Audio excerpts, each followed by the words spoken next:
No, don't put that there. Do not put that where you think you were going to put it right now. No. Too late. Sounds like every date I've ever been on. Ah! Hi ho, Kermit the. No, just kidding. Kermit the JVL. Cop, right? Okay. Yes, we have done that. We are back. Gentlemen, it is wonderful to see you here on The Bro, the Bi-Conic's Review of Honor, where we sit here and we review Ring of Honor for this week, which was on, of course, the 1st of February, 2024. We are excited to be back with you in BC WrestlePod land. Thank you again for subscribing to the channel, clicking that alert bell to get all of our notifications when things come out, dropping those comments down there about things you love, things you hate, how we all booked that amazing Women's Continental Classic on our last podcast. Want to definitely hear about that, and anything else you'd like to do with that, and following all of us on the socials as well. I am JVL. We have Jesse. We've got Mikey. We've got Andrew. We have the full crew back in the house for, honestly, a Ring of Honor that had a better crowd reaction than all of AEW over the last 2 weeks. It is crazy to think that they can draw better and have better in a smaller amount of crowd than anything of their big brother and sister can. Gentlemen, did you enjoy the show this week at all? Just before we get to any of the review or anything else. I enjoyed the show, and I'm very glad you are back this week, because I did not do as well hosting as you just did in that 35 seconds where you didn't take a breath. Just got to stop, put yourself down, because then I'm going to take the mic away from you. You got to stop doing it. Mikey, Andrew, was it a good show for you this week? Did you enjoy it? Yeah, I thought it was fun. It definitely coming out of last week. Last week was very long and drawn out. This week was a lot more fun and entertaining. I think hopefully it seems like they're picking back up the momentum, so let's keep going that direction. No. This was a fun show. Period. I will also preface this beforehand. Some of us do watch the AEW product as well as this, and we have noticed that we have to turn our brains off slightly as we watch ROH now, because all the ROH talent that's being brought up to be used in AEW segments are, well, I mean, I had it written down here. They lose. They're considered not as good. They get beaten up by people coming in, or they're playing the opposite of what they're playing in ROH, like Red Velvet tonight, where Red Velvet was the babyface when she's a heel in AEW. So it's very confusing when you're the same brand, and yet your product in ROH is superior to what you're basically shooting them up to. Just call it what it is. They're using the ROH talent as cannon fodder. Yep. And yet they're making them look good. But you know what else looks good, gentlemen?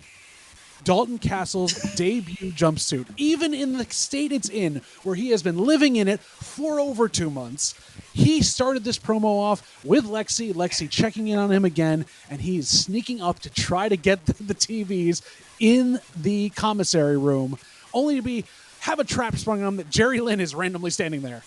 This was a great way to open the show, but I also felt the acting was a bit wooden from Jerry Lynn. I was like, come on, dude. Yeah. You got your lines, say your lines. I love this. This was a great way to start the show for me.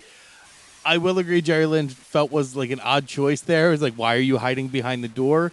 But for me, the person who stole this promo is some of the Taya Valkyrie throwaway lines. She's stealing the spot like telling last week he threw cheese at me and it hit me right in the face, and it was Kraft. It wasn't even Gruyere, and she was genuinely upset over that. And then her calling out and clean that suit, it stinks, as she's leaving. That was the best part of the promo. I mean, we got some meat in the promo there of there's going to be a match next week with Johnny TV and Dalton's friend. And this is like, okay, now I'm intrigued. Now I have to watch next week because I don't know who Dalton's friend is, and I want to find out. And his friend's going to Slam Town, apparently. I think, to be fair to Jerry Lynn, yeah, it was a little awkward, but I feel like he's also really in an uphill battle with this because he's got Dalton Castle, he's got Lexi, he's got the TVs, and I mean, those are some of the best on the mic performers that they have in Ring of Honor. So, it's not going to help him much, but yeah, I thought it was great, and I have to say I'm very happy that we don't have smell-o-vision because, Dalton Castle's wearing that funk really well. Anytime Dalton Castle is on my Ring of Honor screen, I am always going to have a good time. This was fun. And I got to echo what Jesse said, because Taya made me crack up so much during this, too. She's just, I'm like, Taya, you're very good at just being quippy. You just, sling these out. I loved it so much. It was so good. I was going to say, on ADW TV, she's not allowed to talk. She's just there to get beat up. So Yep. it's very strange. Hey, we agree that match was really good between her and Deanna on Dynamite. Don't do that to them. I Let's agree not with go you that down Taya shouldn't be losing on Dynamite. Yeah. But it was more than a squash match. That was art to me. Hey, brains off. We're focusing on Ring of Honor. I was like, let's not go down that rabbit hole. I have a whole lot of opinions about that. I've already shared in the text. So, That'll yeah. be on Patreon later for anyone else that wants to get it from Andrew's entire rant on video. But we moved on from this wonderful promo to get to our first match of the evening. Spanish Announce Project is taking on Cameron and Alan Russell, the Russell twins. And I was pleasantly surprised by how the Russell twins did in this, and to see kind of a little more investment from Angelico and Serpentico in their match. It was really fun to kind of have that go on. I was, like you, surprised at the quality of this match. I thought, oh, again, no entrance is going to be a squash match, but this was definitely more of an enhancement match. I really liked Caprice and Riccaboni kind of pushing and building the prestige behind the tag teams as they're having more tag team matches. And since the belts are back and actually being defended, was very happy about that. Andrew looks like he's going to explode, so I'm going to keep going with my point and then run away. Angelico's submission at the end was just absolutely a thing of beauty. I like Serpentico's black mask. I know there's a whole lot of meaning behind that. I'm sure Mikey can fill us in on. And then I really like the point at the end where the Mama's Boys came out. Cole was still wearing the mask because to me, hey, look, we're continuing a story. I was very, very happy about that. Yeah. I did catch Caprice talking about that, and it frustrated me a little bit. Shield. Because we talk about the legitimacy of tag teams that we have here and all this stuff, and why are we getting yet again another thrown together tag team? And we can talk about it later. They tried to bring some history to it, but we have yet another tag team thrown together, getting a proving ground match against the tag team champions. I'm happy they're there, but I'd like to see them against an actual tag team. This is 2 weeks in a row that, or at least, 2 matches in a row for Undisputed Kingdom. We've seen them in proving ground against people who are not tag teams. It just didn't start me off well, but the tag team action was really good. I agree. I thought this was a great chance for the Russells to really show what they could do. And there were spots where I noticed that SAP were actually kind of helping guide them, like they were directing a little bit, but they were working. It wasn't like a degrading thing or anything like that. Like they were working really well together. So I thought it was a great show for that.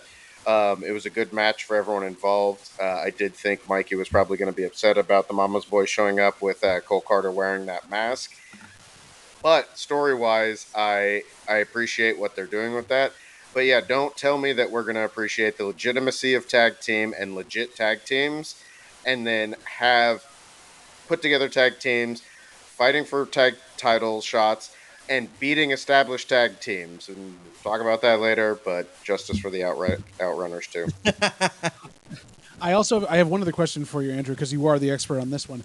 So I saw 2 Serpenticos at the end of this, obviously. Does this now mean that Cole Carter is also Serpentico and like multiple people are playing the role? Serpentico dos. Dos, okay. Yeah. That makes me feel better then. So now I can see, there isn't a lot of confusion, and it's just, evil Serpentico and good douchey Serpentico. Yeah. Yeah. Oy vey. Okay, first the match, and then I'll get into what happened afterwards. Yeah. I really enjoyed this match.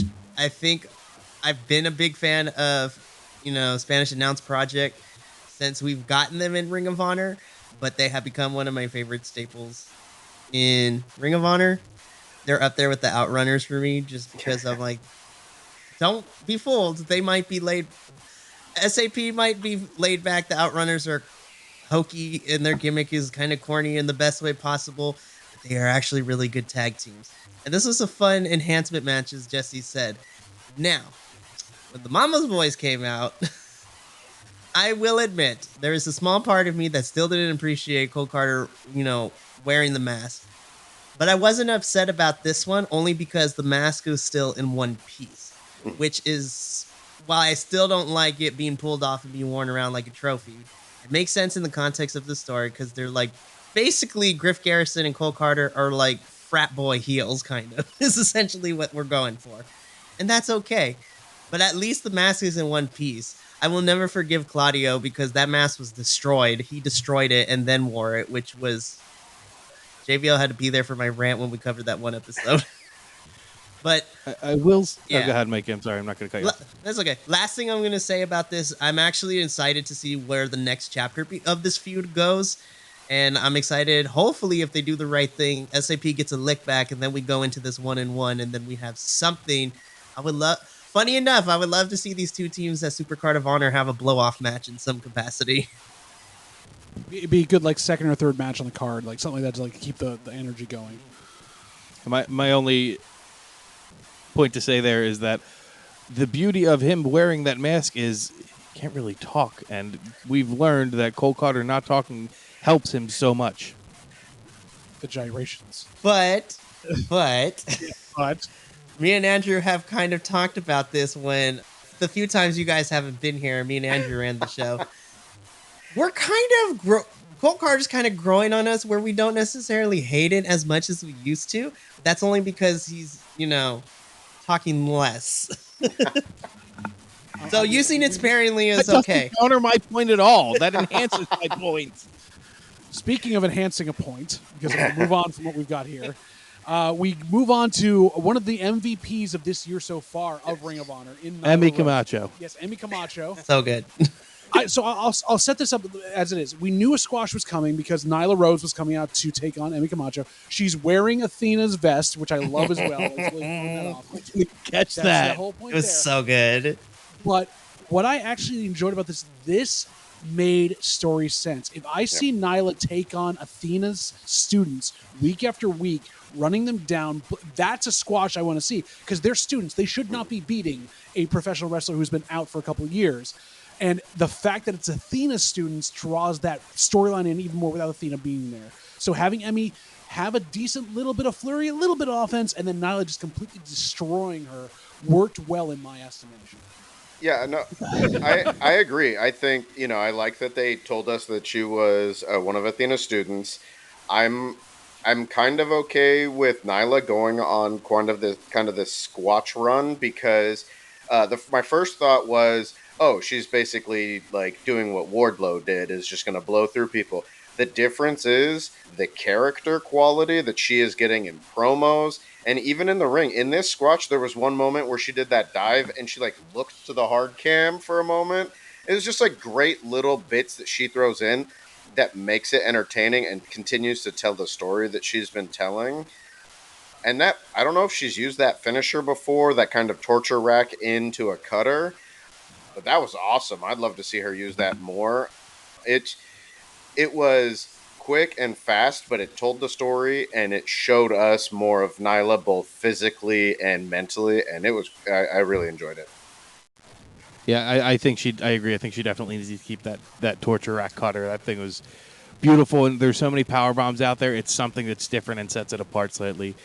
The whole time I'm watching this match, I was enjoying it. I agree with all the points that were made, but I kept thinking, Nyla's playing with her food. That's all this match is. She's playing with her food. Which to me makes a lot of sense because this is her foot. She owns everything Athena has. Of course she's going to play with it. Of course she's going to screw around with everybody else. She wants Billy to get out there. She's trying to entice Billy to come down and challenge her. Like, it's a whole big thing. I love Nyla Rose. Look, what has it been like? Only about a month since Nyla Rose has come to Ring of Honor, and she's had this is her best run, and that's saying something because she's a AEW original. She was there at the formation of this company, and this is her best run yet. See what happens when you let people actually have creative control and direction of their characters. Who knew, right? That's crazy. But in terms of this match, I love what Jesse said, and the visual of this whole entire match is that Nyla's just playing with her food. Like, this is just scraps to Nyla. She wants to get her teeth into Billy, but more importantly, she wants to get her teeth into Athena. And I cannot wait for when we eventually get it. Nyla and Billy are going to go up against each other, and it's going to be a fun match. But I am looking forward to Nyla, whatever capacity at the end of the match, just lay Billy out, which then forces Athena's hand to get back in here. which makes me It's excited. coming. I cannot wait. I'm here for a It is long coming. con. It is coming. We all want a long con. You know what's a long con in this business, though? Is a manager who thinks he can wrestle. Because we moved on to our next match with the Iron Savages and Jack Jameson, who was cleanly shaven and looked Yeah. even weirder.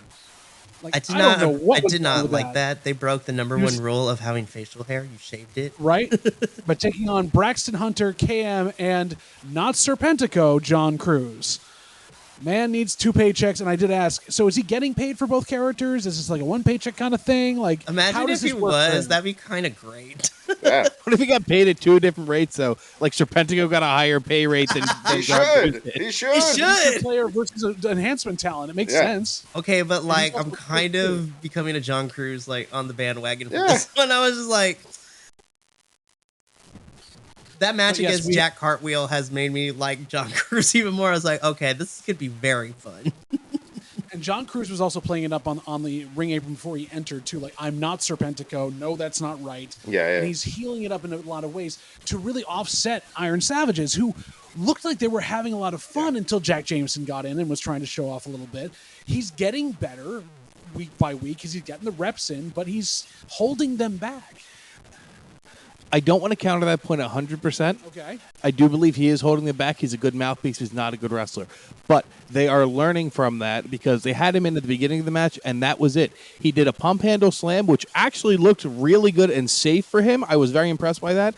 And then he tagged out, and that was it for him in the match. So I think they're learning, hey, Use him he's very sparingly. green. He needs more work in the ring before he can do these long-term or later tags. So they got his stuff out of the way in the beginning. So, yes, he is holding them back, but they're learning how to work with it. They did give him a pump handle slam, though, which, if that was in WWE, that means they don't care about you and they don't think you're going to do anything at all because he gave him a long setup move, which is hysterical to me. Also, Caprice and Ian at the end going, it's really strange when the manager or the valet or the other thing starts to want to wrestle and you got to put him in there and they're just as jacked as you are. I'm like, okay, so you called it out that he's also not technically a wrestler on the I thing. wrote in He's these the notes manager. when they said that, I was just like, Caprice, don't lie to me. I was like, don't lie to. There were 2 instances where I wrote in my notes, Caprice, don't lie to me. I will agree. I think they used him wisely in this match because they didn't use him much, and he's great to have on the apron because it makes him a part of the match. It allows him to feed. I'm included. And it allows him to play to the audience, which is what he's really good at. And like that toss at the end, what's it called? The sauce The toss. sauce toss. The way the air that they got on who was it that got hit in that Hunter? Yep. Yeah, he just got thrown up into the lights and across the ring. So, it is fun the way that they're being able to use him. And then after the match, Jameson had a moment with a fan and so even though he's not as skilled in the ring as the other Iron Savages, he's still bringing something and they're using him minimally. And I brought this up before. I believe he his professional debut was 2 years ago or something.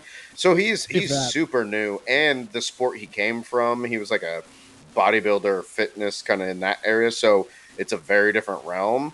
So he's kind of learning on the job, but it doesn't help that he's with 2 really great performers who have been doing this and doing it together for a long time.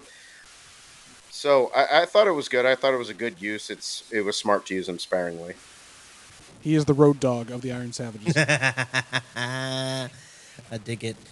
I mean, this ended up being exactly what I've wanted Iron Savages needed for the longest time. The fact they've been on a consistent losing streak and losing streak and losing streak. As much as I would complain, I was like, I want them in a longer match, but this served its purpose. They picked up a win. I'm hoping they continue this winning streak because, I want more for our big beat. They're going to take it until they actually get up against an actual team, and then we'll see how that goes. Yep. We moved on from that wonderful match to a promo that I was worried at the beginning wasn't going to keep my attention, and then I related wholeheartedly to it Yeah. because being a father and him, Ethan Page talking about how his gear was inspired by his daughter's favorite colors, and really bringing it into that kind of truthful realm, whether it's truthful or not. It hit me in the dad buttons, and I'm very, not the mommy daddy buttons, but the dad buttons. And I want Ethan Page to succeed that much more. It was really endearing. As a fellow girl dad, I can relate to that. I like this promo solely for that fact. If I take that out of it, I don't know how well it lands, but at least landed for me. It didn't push my dad buttons. I can push your dad buttons. Your dad bod? That's for the Patreon. Exactly. As not a dad, I also understood because, just obviously being around dads, like, obviously having my own dad and things like that, like, I understand what that would mean to someone, especially when he's like made this promise and all that stuff. I thought it was funny because my first thought was I love his new gear. That gear is fire. Like, it was really cool. And then him telling that story and going like, okay, well, now it's even better. Now now that's what I want to see him in, and I'm buying into it. But he delivered it in a way that like had some sentiment to it, but also that still played into the all ego-ness of it. So I thought it did what it was supposed to do, and now there's a little bit of extra connection to when we see him in that gear or those colors or any of that kind of stuff. Very much so. Mikey, also, you're not a father as well, but I feel like you enjoyed this as well. I could see in your eyes. He's a father. That is true. He's the father of all of us. He's our daddy. I might as well be, shoot, it's like corralling children with the line of you. You don't say that. I say it out of love, though. I wouldn't say anything I don't truly mean out of love. But as someone who was raised by a parent that was both mom and dad for most of their lives, I understand the power of promises because that is something that I hold dearly just in my own regards to, and that's something that, I was taught growing up is that whatever you do is that if you're going to, it's not just about saying you're about something, actions need to be backed up by it. So actions and words need to be they need to be on the same spectrum of the coin, so to speak. It's like you can talk the talk, but you also got to walk the walk. Now, do I think Ethan Page is going to win this championship? In a perfect world, I would love to see that. I don't know, though, if we're ready to kind of take this out of Kyle Fletcher's hands, because I think he's just getting started with this run, and I want to see more from him. But do I think that when the inevitable collision happens between these two, it's going to be beautiful. It's not going to be on Collision. It's not going to. Let's say, was that intended? No. Well, it's a class. It's going to go on a rampage. It'll be It'll be dynamite. Yeah. No, I'm really excited for this match to be at Supercard of Honor because I feel that that's what we're building towards. We're getting this. If not sooner, I would love to see. If we don't get the match, I would love to see it at Supercard of Honor because I feel that both of them deserve to have a grand stage like that to be able to do this. The promo itself was adorable. As someone who works with 9 children of my own here at the Bi-Conics, but also as an educator in general, and I have multiple kids that I take care of, not just educational-wise, but also their social-emotional needs as well. This one hit home for me because I was like, I love a good wrestler who is also a family man, and I can't help but root for Ethan Page. I was like, man, you can't. Like, I cried when I saw Cody's kid at WrestleMania last year on the Titantron. Like, we went up to kiss Brandy and his child. I was like, you can't do this to me. I don't have kids. But I'm excited for this clash. I think Ethan Page is great. And I want him to keep this purple and pink color scheme because it actually is different and I like it. A+ on the outfit. It is a perfect way to kind of get himself into that kind of almost like heart style black, white, and purples. It's always very nice there. But we move on from there to, I know I'm going to get crap for this. This was my match of the night. I figured. It was not the cleanest match. It was not the best match on the entrance card. alone, though. It wasn't even the entrance, Mikey. The story that was told in the ring and the switch when it was turned, when Dalton finally woke up, you can see the mastery of the craft in that. You can see a wrestler who knows what his body does in space and how he can work a partner to tell that kind of story without looking like he's botching everything. It was really well put together in that respect. Also, very much enjoyed the entrance with the water that's then poured out for the boys, who were the Russell twins, Andrew. Yeah. That was the Russell twins as the new boys there. And then I also enjoyed Caprice saying, "Where does he get the cheese from?" Followed up by Riccaboni going, "I'm always concerned about Dalton Castle's package," which Yeah. is just a fun way to set stuff up in there as well. After talking about how much he paid attention to the amount of Dalton Castle's chest hair that was there, Yeah. because he was not clean shaven and you could see the stubble. The stubble. I also did notice they said he was wrestling out of Rochester, New York, not the Catalina Islands. So he's devolving back to old Dalton Castle. Even his entrance stuff from the announcer. It's genius to see this because it's playing on all levels of it at once. And if you don't catch it, it doesn't take away from it. So I did enjoy this. I do have a couple counterpoints. Sure. I have a new name that I know you don't like, but since he is the way he's acting, this isn't Dalton Castle. This is Distraughton Castle because he is distraught in all of his acting now. He's so very much into his character work, and he's very good at it. I was concerned for him because that first time he went over the top, he smashed his face right on the ground, and it was almost like a Taka out of the Royal Rumble style. I thought he concussed himself. Yeah. I was slightly disappointed in this match, honestly, because I wanted it to go longer. Your points are valid, and I agree with you. Dalton Castle, top 5 character work in any wrestling promotion right now. But I wanted the match to go longer. Yeah, I agree. That bump he took out of the ring, I thought he really hurt himself, and I was happy to see him back up and moving. But you could even see the red on his face from where he hit. I think we're really lucky that he is a veteran like he is. I love that when he came in, and I think it was when Aaron Solo didn't shake his hand or something, and he said, "That's bad manners." I just love that stuff from Dalton Castle. I also like the fact that when he's with Lexi, just Lexi, he's oftentimes very distraught. But I like that he's not going too far into when he's in his matches and stuff, not too far into the kind of Orange Cassidy kind of doesn't care kind of attitude, but instead it makes him more angry. And so at first he's just kind of whatever, but then once he hits some, adversity, he starts to get mad, and that kind of plays well into it. And I like that because it does give us some interesting dichotomy between how he's going and kind of where they could easily have gone with him. And I still love that at the end, he still was connecting with fans. When he kind of had his slow walk through, he was still interacting with people and having that good connection, which I really like about Ring of Honor performers. There's a couple that came up later too that I was just really happy the way that you see them interact with the fans. And I think that's super important. And that's something that really makes Ring of Honor really special. As far as the match itself, I don't have too much to say. I thought this was really, really fun.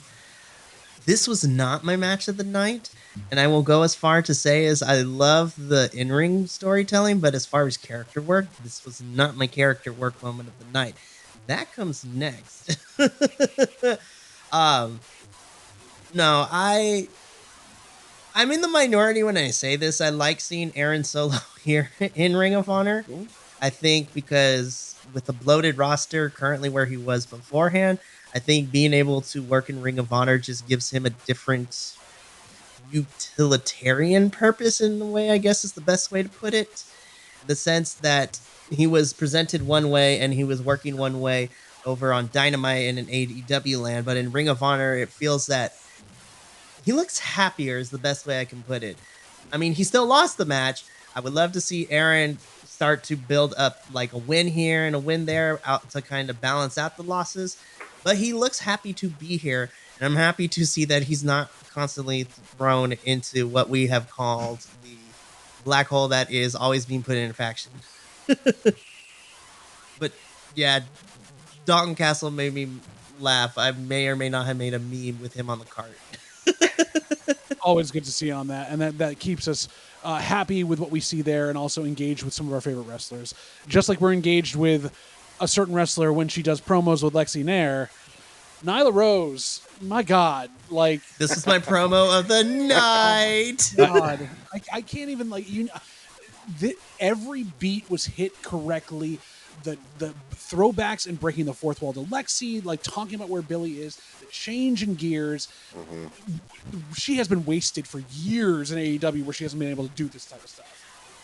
I didn't think the promo that started the night with Dalton Castle and the TVs was going to be beat. This blew it out of the water. This was amazing. And I have a couple statements to make, and I say this with all due respect. Nyla Rose, you are incredible. Please don't come and harm me. Please don't beat down Lexi like that. I thought I loved her outfit, and then you called her the Quaker Oats man. I'm like, no, now I can't unsee that. So this whole illusion shattered thing. Well, she's good for your heart.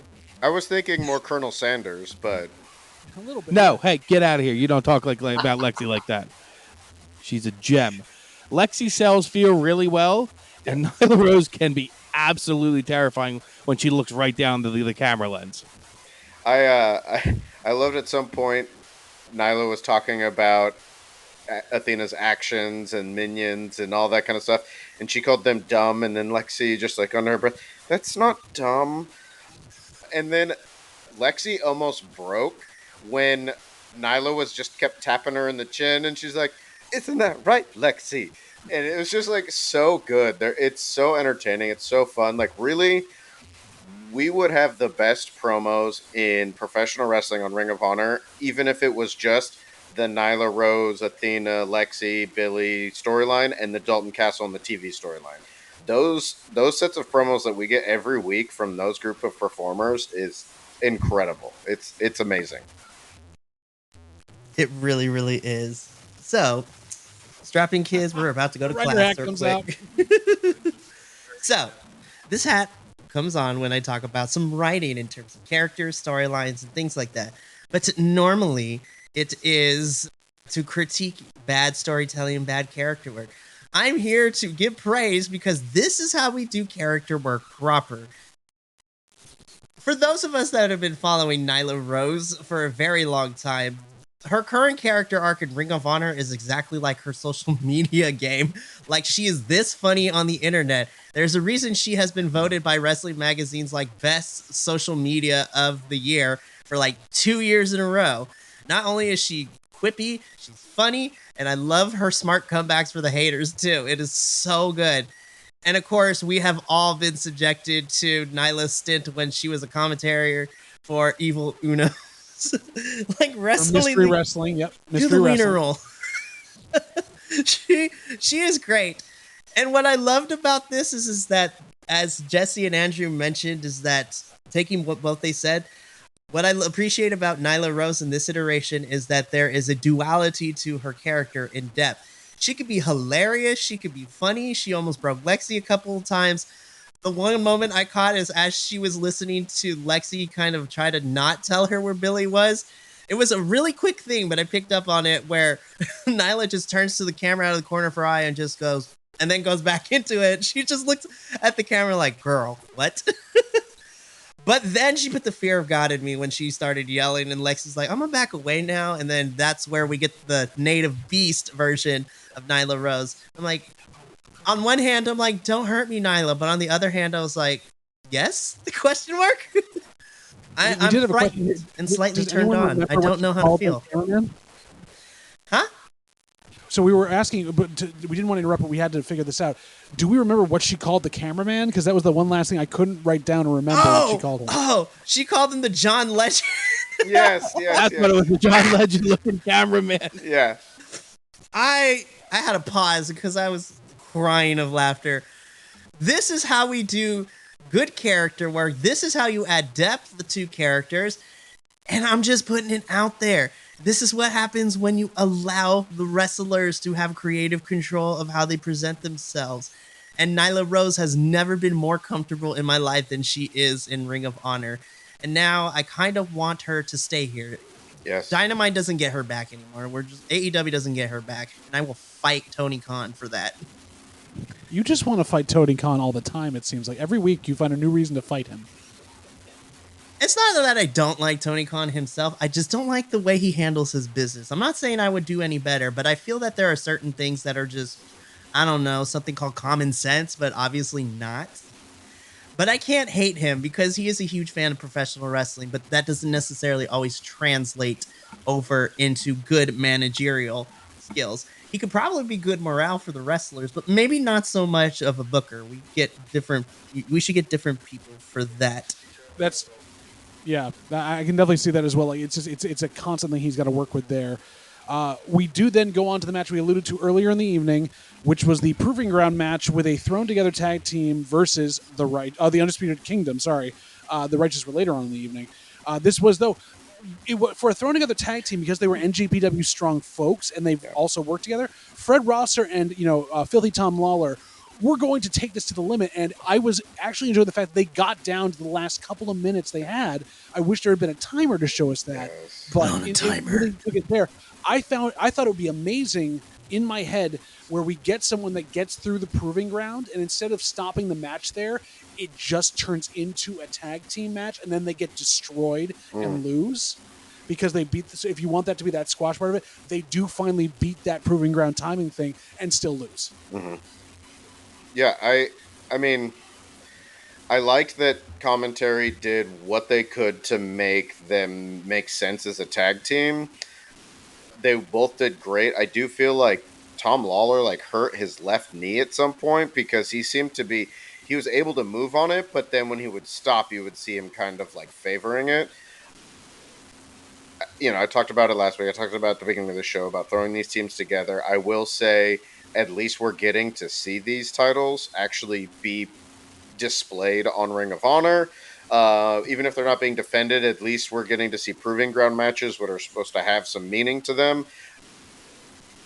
Did we bury the Pure Honor in someone's backyard, or Pure title in someone's backyard? Is it like, did it get lost in Eddie Kingston's bag of countless titles? Like, what is going on with these other titles that we don't even see anymore? They're being sacrificed to BCC because Wheeler still got it, so who knows? Yeah. I thought the Devil's Jackets that I hadn't really seen before on Undisputed Kingdom were super cool. I liked those. Matt Taven hitting the apron that first time, it sounded like a gunshot went off in the arena. It was pretty crazy. And I liked that the what I was calling them, the Filthy Misters, that they did a good showing. I thought, they obviously have similar styles. They've worked together, so they know each other.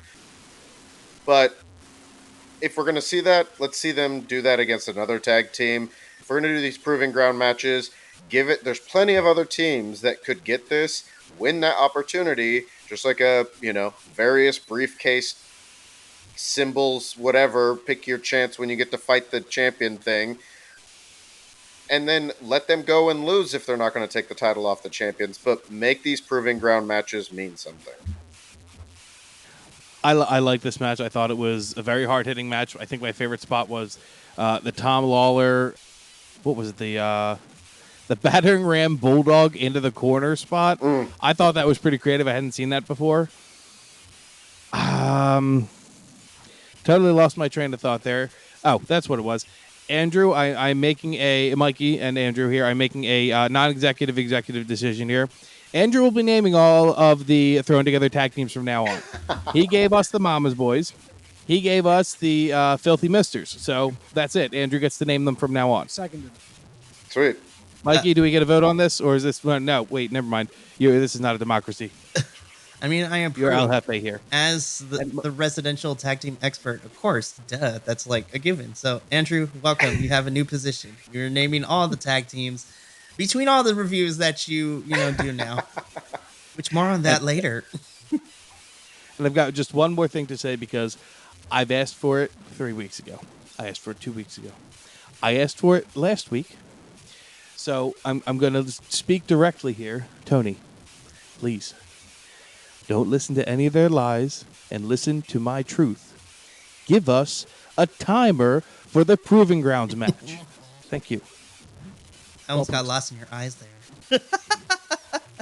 Hopefully Tony will as well, so we don't have to fight him. Nah, that's it. Listen, that was a one-night thing only. Like, S.A. Mikey ain't coming back out unless I get really upset again. I don't know. I put my money on Mikey versus Tony Khan, so... Listen, I don't need to fight him. All I have to do is verbally give him a smackdown. Anywho's. What are your thoughts on this match? I I'm going to make a bold statement here. I feel that currently, across the whole entire universe that is Ring of Honor and AEW, specifically Ring of Honor, I like seeing the Kingdom in action because it makes me forget that they are stuck in the sequel that was the MJF universe. Now it's the Adam Cole Bebe universe now with everything. I disagree with Andrew a little bit. The Black Jackets are kind of basic bitch mentality. But that's just me, only because I am a very colorful person, and there are other colors you can use to represent, evil other than black. Now, had it been black, You can use charcoal, you can use heather, you can use ink. If they had some sort of design all over the jackets, then that would be better, but it is what it is. Like, you have graffiti in your entrance. Do something graffiti like that all over. It'd be great. It's art. As far as this They did. It's all covered in black spray paint. I see what you did there. You're funny. Anyways, I lost my train of thought.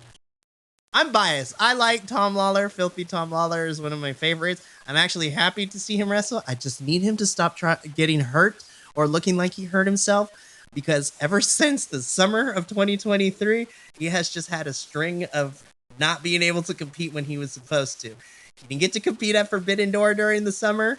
It looked like he hurt himself at Final Battle. And I'm just like, I want him to be okay.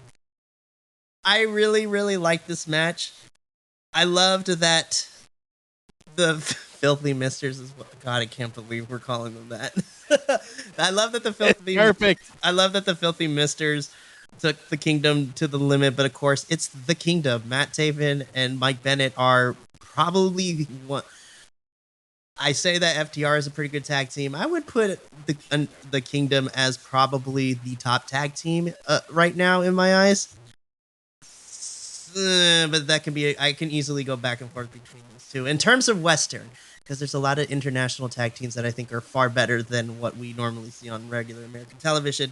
This match was great. I thought it was good. I love seeing that the championships are being presented on Ring of Honor, but I feel that we sacrificed to get the tag titles back, because now I believe somebody buried Wheeler Yuta somewhere with the Pure Championship. And I'm like, if you were going to put it on him, why is he not in here more often? And, I'm just saying, I'm just putting it out there. Like, you're giving us the same problem that we had with Claudio being our Ring of Honor World Champion. Eddie's no better right now, but at least he's been on Ring of Honor more than Claudio. I'm just saying, Josh Woods is free. Give him the Pure Championship. Like, come on. I am done. Oh, man. Mikey, so I do have to ask, though, at that point, do we feel like even if we brought them back now, any of these titles that we think are missing, would they make a difference at this point because of the way they've been kind of shined up and put up there? Like, that's the problem, is that bringing them back from the brink won't help them. They've already been tarnished. I mean, at the beginning stages, it probably wouldn't do much good. I think what they need to do, and if AEW and Ring of Honor were smart about it, I think that you would make your Ring of Honor champions like what I'm calling hybrid models, where if you're going to have an AEW person have a Ring of Honor title, pick people that, are good regardless and their in-ring work is great. And that way you can split them between Ring of Honor and, AEW, and it would work. Now, if I was going to get more specific, I would say if you're going to have Ring of Honor folks in AEW, I would make Ring of Honor and Collision your tag team of shows to showcase these titles. And if you really wanted to, because I feel that Collision of the 3 AEW shows has a better respect for the Ring of Honor titles and the folks that are in Ring of Honor more so than Rampage and Dynamite. But until that happens, I think it's going to be a long process for Ring of Honor and Tony Khan to kind of regain our favor with certain titles. I mean, we do have the tag titles back, which is nice to see, but we sacrificed the Pure title and somewhat the World Championship as well in the process. Right. Because we had the women's title and we had the 6-man to a certain extent, but then the tag titles and the World Championship were missing. Now we got some of them back, but then we had to switch. Again, like I said, I feel that if you're going to put the Ring of Honor titles on AEW, folks, make Collision the place where Ring of Honor and those champions can be showcased as well. Right. Well, and so we go along with that to our next match, which was set up earlier in the night. This didn't need a championship in this respect, and we talk about innovation in wrestling. And I mean, Jesse sent me some memes today about Canyon, one of the older wrestlers that probably would have fit in this type of setup much better now than he did in his own day.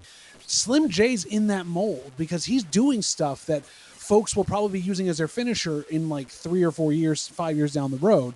As he took on Ethan Page tonight, he had a couple of those ones. He had the package back suplex, which was amazing. He did a couple of big, like, fun, like the weird bulldog thing that he did, where he went like full flat out backwards bulldog, which was great. It was just fun to see him because he is older than he looks, and he's so athletic that he can pull off this amazing offense and make Ethan Page look so damn strong. Look, anytime Slim J pulls off the Skywalker, which has become one of my favorite moves that Slim J has in his arsenal, is a thing of beauty. I'm like, how do you make that look so effortless? It is so beautiful. I really enjoyed this match with Ethan Page and Slim J. I thought Slim J doesn't get a lot of credit because of the gimmick that he's working with. He is very Kevin Federline-esque. And I say esque because I respect Slim J more than Kevin Federline. But that's beside the point. He has talent. Yeah, ooh. I mean, it's facts of fact, America. Anyways, I really enjoyed this match, but I think why I enjoyed this more than I did is because commentary always consistently put over both men. But then they made it abundantly clear as Ethan Page was celebrating in the ring. Oh, Ethan Page got 5 wins. Now he can call a shot at a title championship. I'm like, thank you for being consistent with something you said like 3-4 weeks ago about the 5 win in a row rule here in Ring of Honor. Because I had totally forgotten about that until you reminded me. And I am so happy that this is a thing because there's another promotion that gets covered here where a certain championship has that option where you can vacate it to get a world title shot. And I love that this is the Ring of Honor's equivalent for it. Is like if you can win 5 matches, 5 in a row, then you get a shot at a championship match as you're choosing. Now, I would love to see if this also applies to 6-man and tag team championships. Like if a tag team gets 5 wins in a row, they get a shot at a title. And then for the 6-man, if they get 5 in a row, do they get the chance at the 6-man titles? But I love that Ethan Page has been gaining the momentum since his match against Tony Nese at Final Battle. And I actually am really excited. Like we said beforehand when we were covering his promo, the clash between Kyle Fletcher and Ethan Page is going to be glorious. This match ruled. I liked it. Slim J is underrated.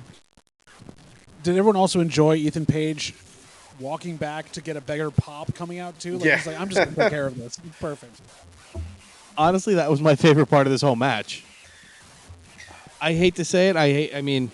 No, you know what? I'm going to stand by it. I disagree. This match didn't do it for me. I thought it was just okay.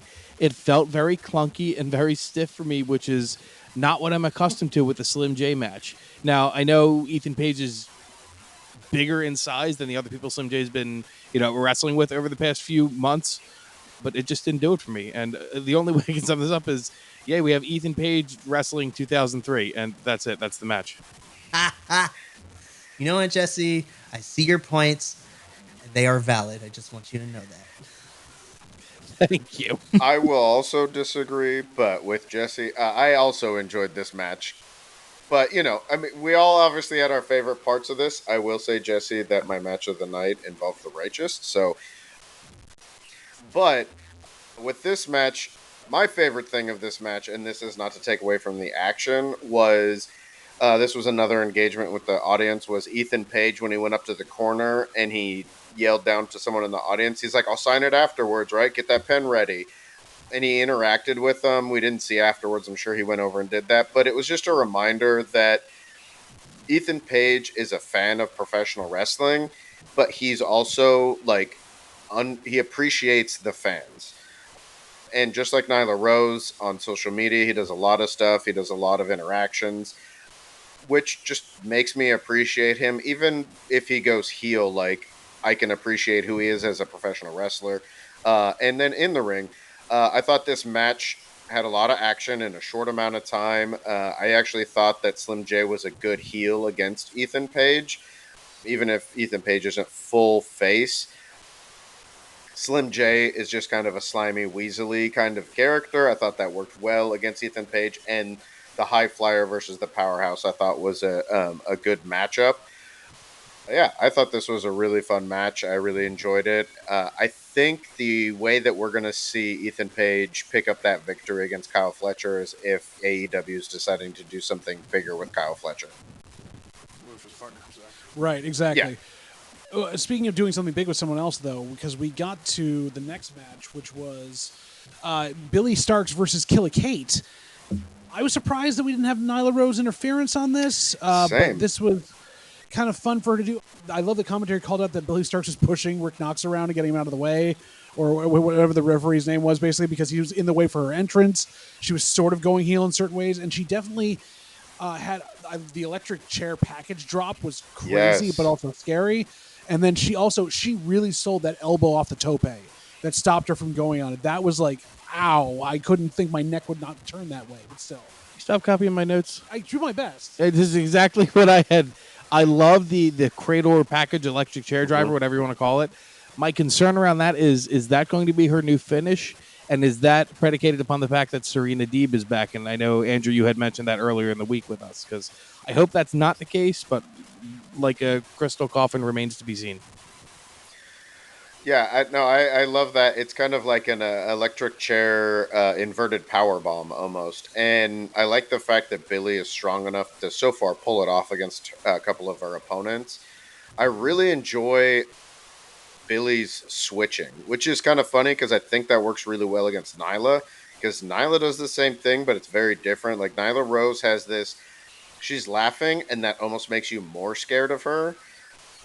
And with Billy Starks, she kind of switches from kind of what I think of as like the happy anime girl into like the mean beater. Like, she just flips in and out of that so quickly and so easily. I think it really fits for where she came from Athena. I thought the match was long enough for them to be able to show some interesting things, give some adversity, and for Billy to pick up another good win. But I agree with you, JVL, that I was expecting that Nyla was going to come out at some point, even if she just like popped up on the screen or something. Wasn't there for it. Wasn't there at all, and that's very sad. I'm going to keep this short. Billy wins. Yay. I mean, that's what we needed. I mean, yeah. Billy wins here. I'm anticipating for what comes next week because, you know, Nyla gave Lexi the ultimatum. So that comes next week, and I'm super excited. Especially we're going to be in Athena's hometown, so it's going to be good. Well, also, poor Lexi having to both babysit Dalton Castle and also deal with this on the other side. And she's just got a lot going on, so we got to let her be. She should be getting 2 paychecks as well. Exactly, Lexi and Lexi. Speaking of backstage interviews and stuff like that, this one didn't need to be on tonight. No, because we still don't have the brackets. Yeah, this was awkward, and awkward for the sake of we're setting up a heel turn, but doesn't need to be. And I find it funny because I know Rachel Ellering can be a good heel. I don't think Layla Hirsch can be a good babyface, and she's having trouble being one. And I think that's the problem here with this entire thing. That's a big problem. The first thing I wrote down with a bunch of exclamation points was brackets. This is the first time we're hearing about it. We like brackets better than 8 people tag matches, but it's been long enough. Let's get them. Let's see them. Like, we want to see what they are. And I mean, I said that the Slim J and All Ego Ethan Page match was stiff and clunky. You want to talk about stiff? This was just. I did not enjoy watching this promo. Enough said about all of that. I just like the Nyla Rose appearing in this. This got me hoping that we might actually see the brackets by the end of the night. Let's see this so we can start getting hyped about it. I think we're all excited, but we want to see what those matches up. We're going to see how that tournament's laid out. Oh, Layla, I love you so much, Layla. And I try not to, typecast people, but Layla works better as a heel for me and Rachel as a face. I mean, I know Rachel has the propensity to be a heel, But poor little Layla is not a believable face to me. And her trying to be a face, and this is going to give me so much hate for what I'm about to say. But with Layla talking in the way that she was presenting herself, I was waiting her to be like, yo, Adrian. I was like, what is this? Like, what is happening? Like, it was so wooden and so, like, cardboard in the delivery. I thought I was watching another installment of the Rocky movies. I was just like, bro, what is happening right now? You doing the rest of these? No, I'm not. Basically, for me, it was, we are friends, yes? Yes, we are friends. We will not turn on each other. No, we will not turn on each other. Exactly. I hate you. I love and hate you. I hate you more. You mentioned you made 2 Rocky references, so rest in peace, Carl Weathers, of course. Yeah, Yeah, of course. for sure. Dylan, you son of a bitch. Yeah, this should have been left off the card. It should not have been on there until we had a bracket. Put it on next week. We'll deal with that. Because we move into a wonderful match next. One that I'm just going to set up with who's in it and send it over to someone who got to speak to someone in this match all by himself. It was the Infantry versus the Righteous. I was so happy to see the Righteous back on my screen. I know we talked about it a few weeks ago. I still want another promo from them. I'd like to see how they've grown in that department, but I was so happy they were back. This was a good match. They were given time. It wasn't a squash. The Infantry, who to me is a fantastic tag team, and I really like them as well, was a great matchup for them. There was just small details that I really enjoyed. First off, the Code of Honor spot with Carly Bravo and Dutch just made me laugh so much. It was just that goofy wrestling that we really enjoy and kind of want to have thrive here. There was attention to like small details that to me shows that they're perfecting their craft and getting better and trying to engage not only the crowd but whoever's picking up on the mics because the mats are mic'd up.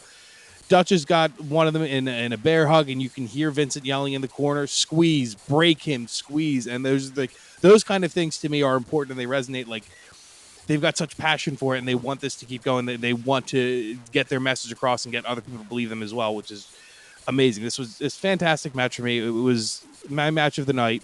It showed the Righteous having the ability to control the pace of the match, which is important because first 5 minutes of the match, the beginning of the match, they were getting beat because the Infantry were moving so fast. But then they had that one moment and they were able to shift and control the pace, and that pretty much sold the rest of the match for them. I actually did reach out to Vincent because his flying headbutt off of the middle rope, he hit flush. Like, he whacked his face real hard. So I sent him a message like, hey, great match. I saw that. Are you okay? And he responded, sent a message like, yeah, that hurt, but I'm good. I'm surprised he could still type. But that wasn't the only person that you got in touch with this week either, is it? Someone else came up for air. Yeah, someone did come up for air, but I would like to hear Mikey and Andrew's reactions on this match first. So we'll do that after that. First off, I really digged the Infantry's. Perfect. You dig what he's saying? Yes. He said the thing.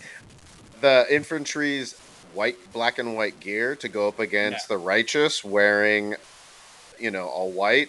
I liked that. I loved that Dutch wasn't sure what to make out of Carly Bravo at the handshake. He was just like, "What? I don't know. What are you doing?" I thought this was a great tag team match. This is what happens when we have people who are tag team wrestlers in tag teams wrestling each other.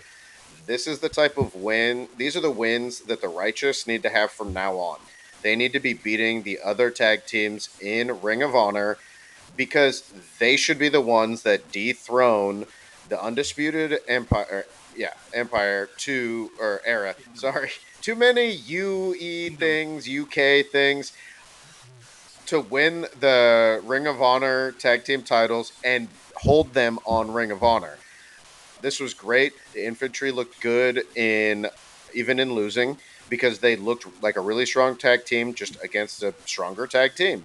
I loved it. I loved Carly Bravo's little snaps before he got his little Carly crossover in there. I love that they were playing to that. Like you said, Jesse, there was great storytelling from everyone involved, and it was phenomenal tag team wrestling, and that always makes me happy. This was my match of the night. Ooh, interesting.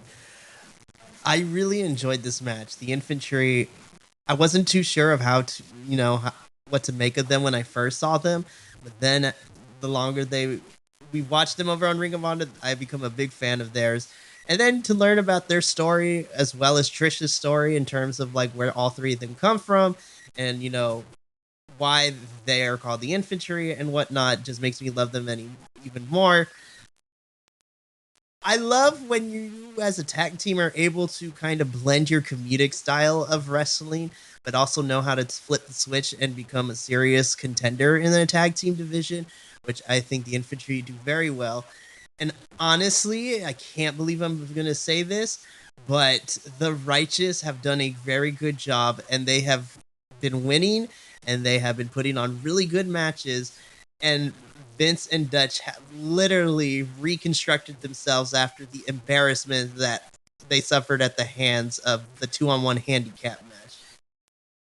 Listen, I was so afraid of what was going to happen to the Righteous after that match, but honestly, their consistency and their quality of work continues to get better and better every time they're on Ring of Honor. And yeah, so 7 in a row. yep, and I'm just happy that they didn't lose heart and they didn't get buried, which tends to happen when you are a part of the MJF cinematic universe. Which they are no longer a part of now. They have the railroad tie. They've got everything back running for them, and they're fighting against actual tag teams. They are on the right path, and looks like ROH is on the right path. They are on the right Just like someone you spoke to this week. I did finally get a response. Charlotte is okay.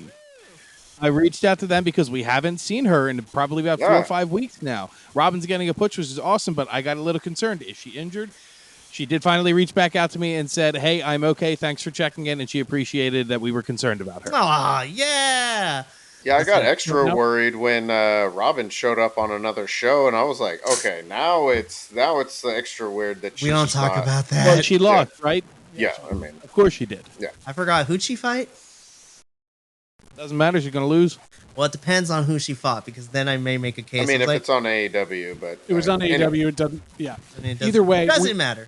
Speaking of someone who's been on both AEW and ROH for a little bit here, Red Velvet had a promo talking about how she was going to be one of the ones to get into this bracket by going through this match, and she's playing up the babyface stuff. And this is where I came out of, like, she was literally just a heel on Dynamite last night. Babyface. And now she's a babyface in ROH. And so it's throwing me off because I watch both shows, but I feel like if you're not doing that, it's going to make a lot of sense. I can tell you. Her promo is better, though, so.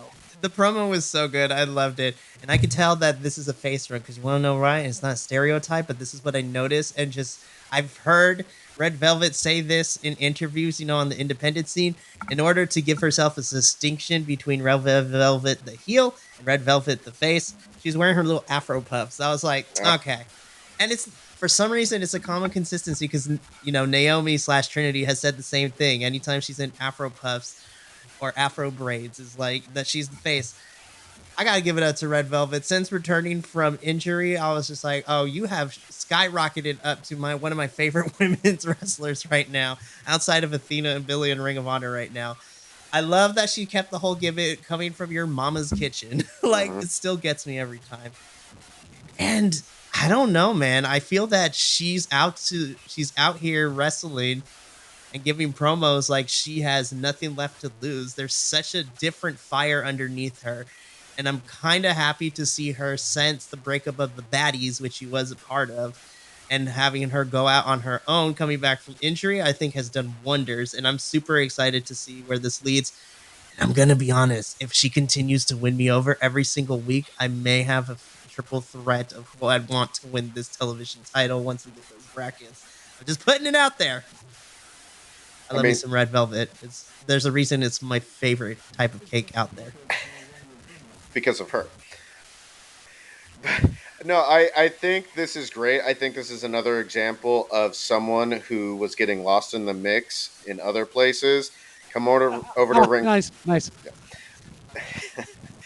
Came over to other places. Came over to Ring of Honor and is finding a place to excel and is bringing quality. It's like what they're able to do here is not taking away from anybody else on the roster. It's building the whole roster up. And I feel like in a year, Ring of Honor staples are going to be the world title, by which that I mean what they call the women's world title, the television title, the both the men and the women's, and the tag team title, because I think it will be the Righteous that will hold those titles. I think those will be our four main divisions in Ring of Honor, and Red Velvet is a great addition to it. Well, it was a great promo to get us set up for another match that, while entertaining, may not have needed to be on the show tonight. It was kind of a filler match to get in between. So we had Queen Aminata taking on Reza Clark, who did give her run for money in power-wise, but Queen Aminata got to show off a little bit of the smarts and the clever wrestling that she does. But in general, it went longer than I wanted it to in certain ways. It was going to be a squash, and it just kind of bloated the card a bit for me. And nothing against the wrestlers involved. It just didn't need to be there. I've got nothing to add. It was what it was. I thought it was a good match. I agree. I think for Ring of Honor weekly shows, I think 8 to 10 matches is about as much as they need to have. That being said, I think if it wasn't on this, I would like to see it somewhere else, because Right. just like getting to see Red Velvet, I think what we've gotten to see from Queen Aminata has been really helpful in bringing her in and introducing her. She's another one I want her to be a mainstay in Ring of Honor. I love that we're now getting 2 women's titles, so we actually have ways to have multiple women's storylines. And there's a lot of really great women performers in Ring of Honor. Queen Aminata got a chance to show off a little bit in this. I like that we got to see someone who was bigger and stronger than her, so it brought some of that quality to it. And she's another one I'm excited for this tournament. 100%. I love how much the fan base loves Queen now. You know, in her short, from the time she debuted, like a month and a half ago, to where we are now, like the rocket has been strapped to her, and she has kind of gotten over with the fans so well. I agree. I still would have liked to see this match. Maybe not necessarily on this particular card of all the matches we got. And I know we try to keep it to Ring of Honor, but I feel that Queen is the type of wrestler that is able to work with anyone. And if you're going to go out of your way to, because Queen technically is in Ring of Honor, if you want to go see, like, probably my favorite match that she's had so far since being in this multiverse of wrestling companies, her match against Chris Statlander was probably the best match that Queen has had so far. And I gotta be honest, this is probably one of my favorite Chris matches too. Like, you want to talk about power? Woo, baby! Holy crap, those girls tore the house down. And I want a triple threat between those two and Willow. I'm putting it out there in the universe. And Athena, make it a fatal 4-way. Someone's gonna be bloodied by the end of his. Battle Royal, just all Yes. of them in there. No, I'm just kidding. But Survival better. of faith. Last woman standing. With a timer. 20 different women An Iron Justice Woman with match. a timer. With a timer. Yes. with a time. Well, we went from that wonderful match, and like we had talked about, it was definitely a good palate cleanser in certain ways as well, to a match that, I didn't think was going to be as good as it was for what it was. It wasn't the best overall, but Gringo Loco versus Bad Dude Tito from TMDK. These two just kicked the crap out of each other, basically, and ruined each other's nights, and it was wonderful. Commentary. Every time Andrew, you go ahead. Caprice compared Bad Dude Tito to Adam Bomb, and that was all I could see for the rest of the night. I was just watching the singlet he had on, the way he looks. I was like, "Yep, yeah, he's Adam Bomb." That's exactly what I was. That's the point I was going to make. Is every time we see Bad Dude Tito, it's Wild Man Mark Adam Bomb. Yeah. The intensity that these guys had. I mean, Tito almost cleared Gringo Loco when he did the suicide dive. They just went at it. I would not be mad if we get to see more Bad Dude Tito and more TMDK in Ring of Honor. I think they would fit there. And every time we see them, they're just so entertaining. I thought this was a great match. That Spanish Fly was amazing. I don't even understand how Bad Dude Tito was able to get the full rotation on that. Every time I see him and like how he can move out and freakishly strong and fast and agile and quick as his, I want to see him versus Brian Cage. Yes. I think that would be a great match to see. But my one point about this match is, when's the last time Gringo Loco got a win? He's usually playing the heel in most of the luchador matches too, and he ends up taking the pin a lot too. You're right. He hasn't gotten a win in a very long time. Well, and even Will the be matches. Gringo Renegade. Well, and really the matches that he hasn't lost, like he wasn't the one taking the pin. It was multi-people matches. So he wasn't winning those matches or his team was losing. So yeah, he hasn't had the best record. Is he Serpentico? Serpentico Trace. I mean, to be fair, in Ring of Honor, Gringo Loco doesn't tend to win a lot. Now in GCW, though, it's a different story. So, you guys, this was my match of the night. Oh. I am and Andrew knows this very well, I am a huge TMDK fan, only because you have the best technical wrestler of this generation. One of the Bi-Conic boys that's not on this review, I'm saying this generation, because we ain't trying to fight. I think you have Zack Sabre Jr. as your leader. You can never go wrong with that. And I've always wanted to see more of Bad Dude Tito on his own because I've known he can put on really stellar matches. One of my favorites happens to be when he went up against Jeff Cobb. You want to talk about smaller, more in terms of height-wise, big man going at it? That match was baller. And excuse my French, but I like this match because they beat the bricks off each other. They both Gringo Loco and Bad Dude Tito came in like the other owed them lunch money in some capacity, and they just beat the bricks off each other. Yeah. And, I was just like, I want to see more of Bad Dude Tito. I love the presentation. I love the representation that we're getting with Bad Dude Tito, too, as well as just like my peoples. And the last thing I will say is I want to see more of Bad Dude Tito. I want to see more of TMDK because, Bad Dude Tito is what Wardlow thinks he wants to be. Just putting it out there. But this is my I match just have a clarification question, Mikey. Did you want to see more of Bad Dude Tito? Oh, yes, I totally do. I thought, I guess just I want didn't to make say sure I that. got that right. I'm sorry. I should have made that clear. But I agree with you also that he is what Wardlow wishes he was. But we moved on from that wonderful match to we got two Dalton Castle promos in a night. Dalton Castle standing in a mop bucket and Lexi calling out, "I'm not your babysitter. Yeah. Get out of the mop bucket." Like this whole thing. And then she goes through everything she can to get any detail on who Dalton's friend is. Obviously, I wrote down Carlton Fort. Obviously, it's Dalton Castle's evil twin. But we're all assuming it's going to be a Dalton Castle in like a mustache or something, right? Like He doesn't go to this school. Yes. He doesn't even go here. You don't know him. He doesn't go to this school. Does he have a name? He's a wrestler type of thing. It was evasive, but not in the best way. And then he falls into the laundry thing and just I'm done, and waves at her with his foot. No shoes, one sock. One sock. Gold. You want Gold. goofy wrestling at its best, and where they play it as straight. Yes. This is what you get, and it is amazing. It helped lift my spirits this evening. So good. I think I'm going to go and see if I can find a laundry cart online so I can stick it in my office at work and just fall in it when I'm done. Be like, I'm done. Bye, Lexi. Yeah. Lexi Nair better win some award, like at the end of the year for backstage personality or something. Like, they're printing money off of her, and every week the people she's working with, so good. Again, Lexi is so good at what she does. But yeah, I lost it at the line. I'm not your babysitter. Get out of the mop bucket. I just want like a mini series on YouTube with just the misadventures of Dalton Castle. Just chronically how I would buy that. Honestly, I would watch it.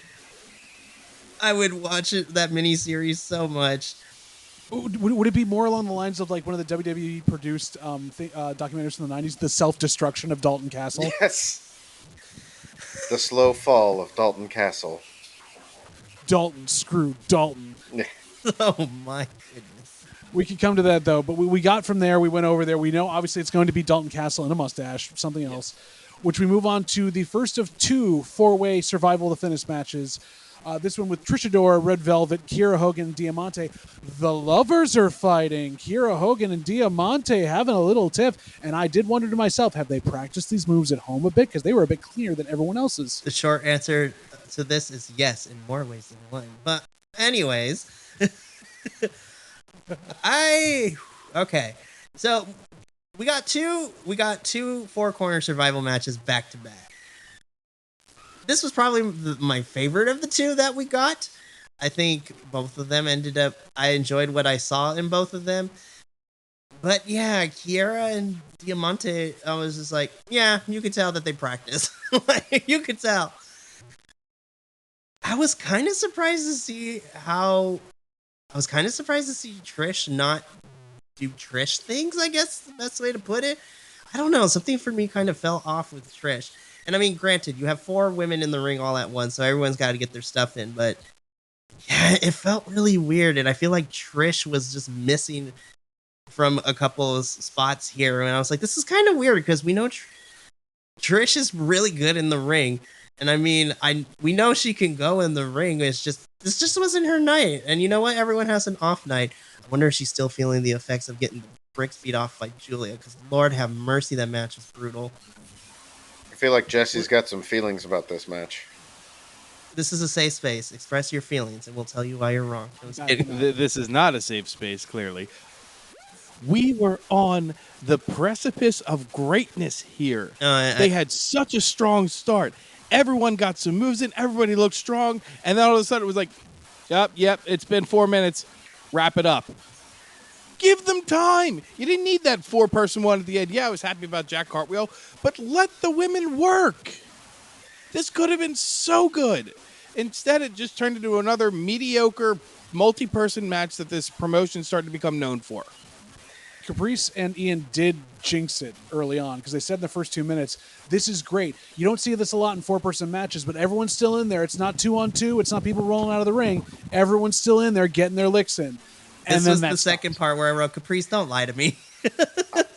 See, I will counter that because I actually liked how it was especially Kiera Hogan, but some of the others seemed to pick up on this too. She played really well to this is a 4-person match. So she would hit one, hit the other, and she did it a couple times, and then others did that as well. And so it felt high-paced and high-action. It was shorter than I would like it to be, but at the same time, the way that the ending came with Red Velvet taking advantage, hitting, in the mix? In the mix, yeah. Yeah.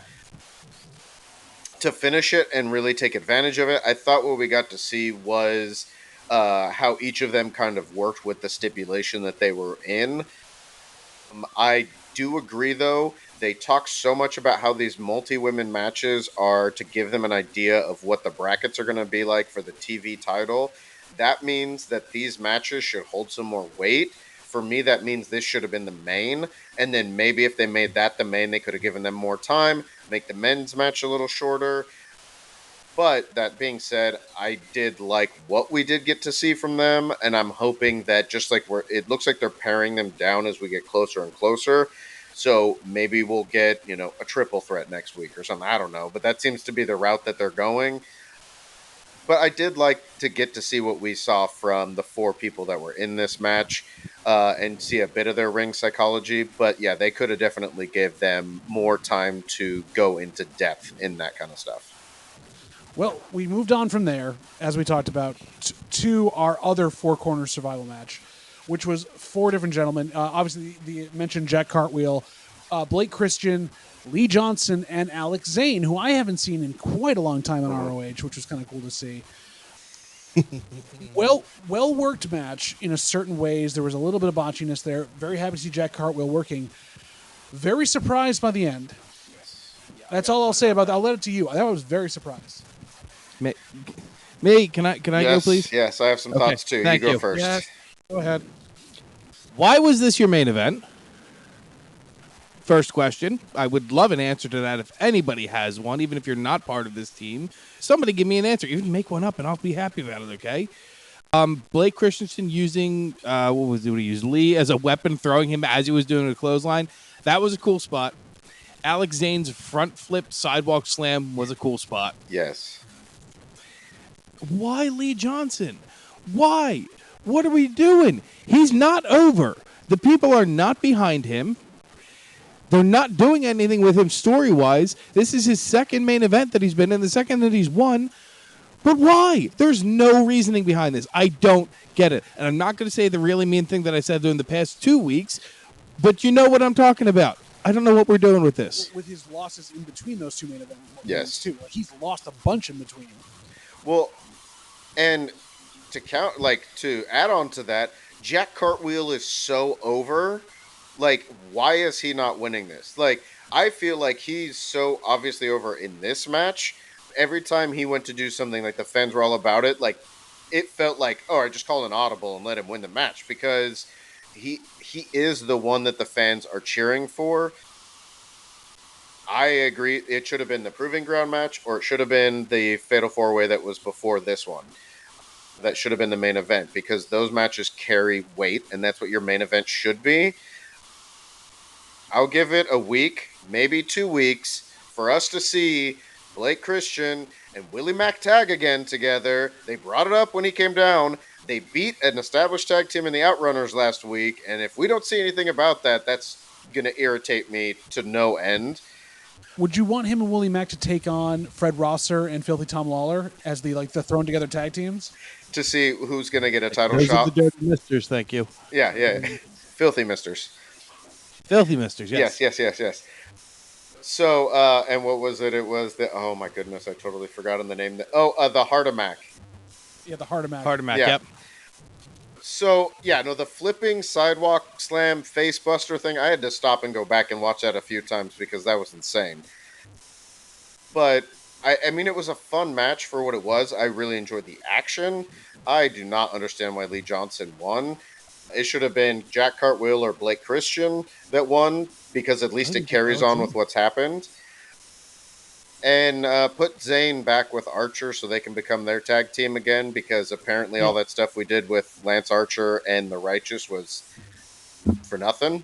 So, don't try to put him back in there.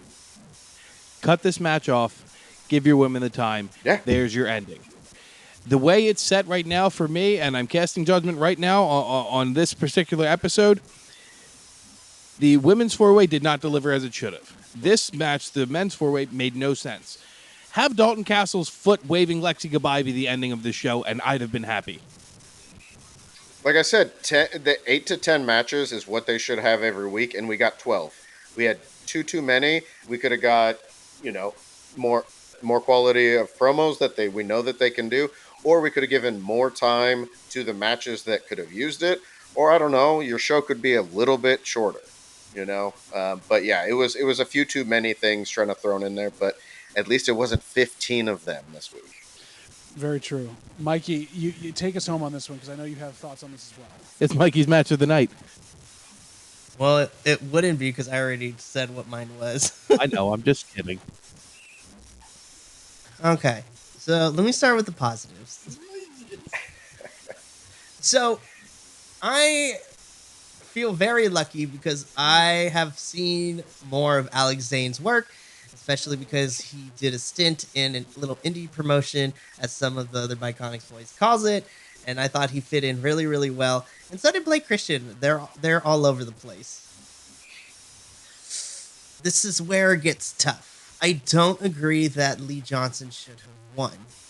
But in this weird universe, I understand why he did. Hear me out. Can you give me the answer that I asked for then? Yeah. Okay. Yes. Expand on that. Please. As the boss, I'm not going to. No, just kidding. No, I will. This is not going to make a whole lot of sense. Psychological damage, and I can hold you liable for workers' comp claims. You're fired. No, just kidding. Yes. All right. Have a good night, boys. No!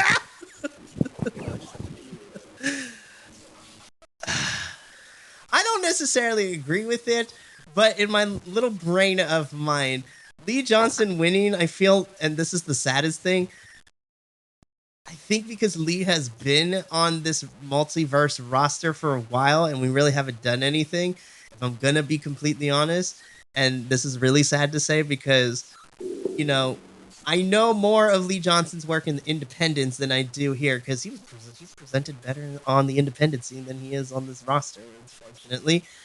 I feel this was just to give him, be like, hey, you're a reliable hand. Here's a win for you. That's the only reason he won this match is because this is the pity win in the sense be like, you're very reliable. You don't complain. You're hardworking. Here's a win that means absolutely nothing. If I'm going to be completely honest, and this is just a wild speculation and just a wild theory out there, I don't know how it would work, but honestly, I would love for. I want him to interact more with Lee Moriarty because I feel that Lee Moriarty is the more interesting Lee between the two of them, unfortunately. I think The two Lees. the two Lees. I think Johnson's in-ring ability is fantastic when he's able to wrestle, but he is a charisma vacuum. He doesn't do promos, and when he does, they're not necessarily great. Moriarty is really good with both. He has good in-ring talent, and his promo skills, when he's allowed to be himself, can do wonders.